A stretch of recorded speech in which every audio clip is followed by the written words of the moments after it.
What up, guys and gals? It is your boy Baddog with yet another fitness video. Boy, vacation's been great.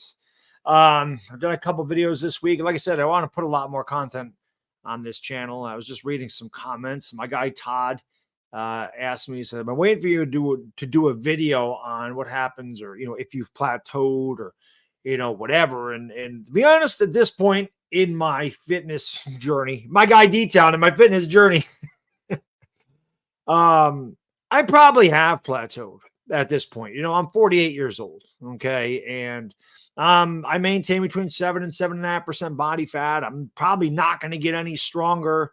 I probably could get a little leaner. I could get a little leaner, but I don't think that I want to unless I want to compete someday. That is maybe something that I could try to do, is get a little bit leaner. But as far as strength goes, probably not going to get much stronger. I can't get much leaner and be healthy. So I've kind of reached my genetic limit. I've kind of plateaued after 14 years in the gym and, being on the diet that I am with the, very high in protein and carbohydrates and very low in fat. There's not much else I can do. I just kind of maintain my physique. This is really what I want to do. And I'll be honest, I think it's the hardest thing to do, is to maintain it, which is why when I sit here and talk about diet and exercise, I always talk about do something you can do for the rest of your life. When you have a goal and you're driven to reach the goal, I'm not saying it's easy, but when you have something to shoot for, you're motivated to do it. When you actually reach it, that's when the problem arises. Like, what motivates you to continue to stay there? That's why so many people lose weight and gain it back, because they go back to old habits. Because, like, well, I reached it and now I don't need to do anything else. Now I can go back the way I used to be, and then you gain it back. It happens to a lot of people. This is not uncommon at all. It's a very common thing. So, for me, I guess motivation, it comes in all shapes and sizes. It comes in all facets. Everybody's motivated by something different, without question. Maintaining what you've achieved definitely can be a grind mentally, because you're sitting there. A lot of times I do. There's definitely nights I don't want to go to the gym. There's definitely nights I sit there and go, why am I doing this? Like, what is the point? What is my end game? And I have to reach down deep for some motivation. There's a few things that motivate me. Number one, I know where I came from. I know what I used to weigh. I know what I used to look like. I don't want to look like that anymore. I know how I used to feel compared to the way I feel now, and I feel great.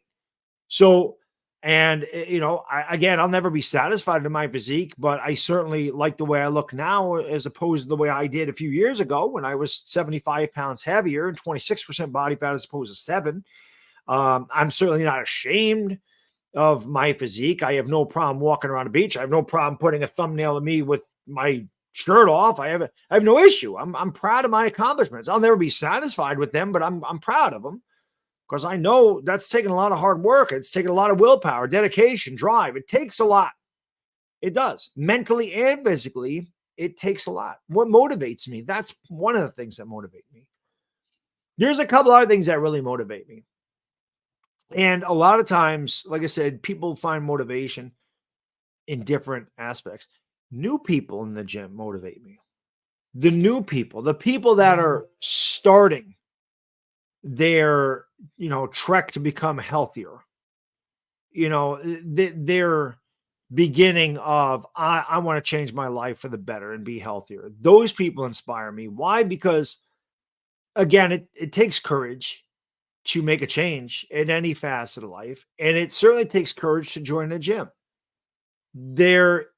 Especially when you're starting out, a lot of people are self-conscious. They don't like the body. Even guys that are in my shape, we suffer. I'm not saying everybody, but I suffer from body dysmorphia, meaning I'll never be satisfied. I'm not insecure about it, but I'm not satisfied with it.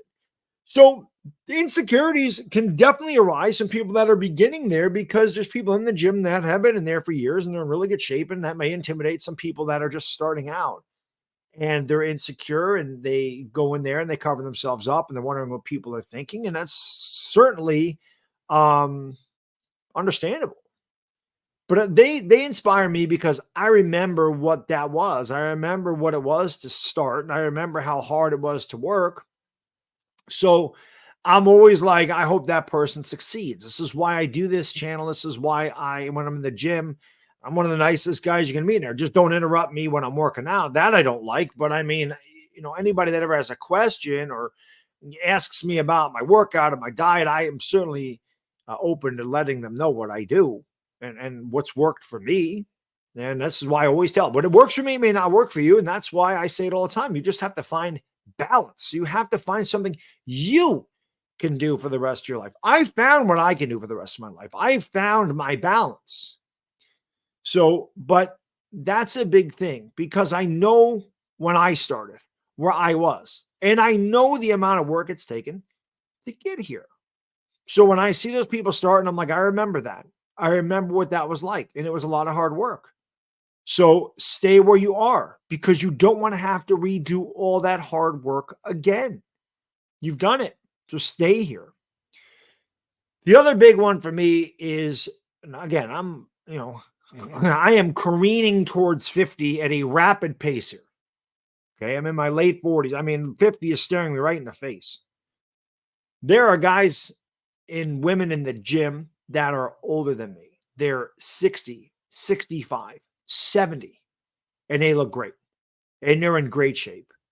And I think about my future when I am retired, when I do not have to wake up and go to work every day, and I'm in my early 60s or late 50s or whatever it is. I don't want to have a sedentary lifestyle where I just sit on my ass all day.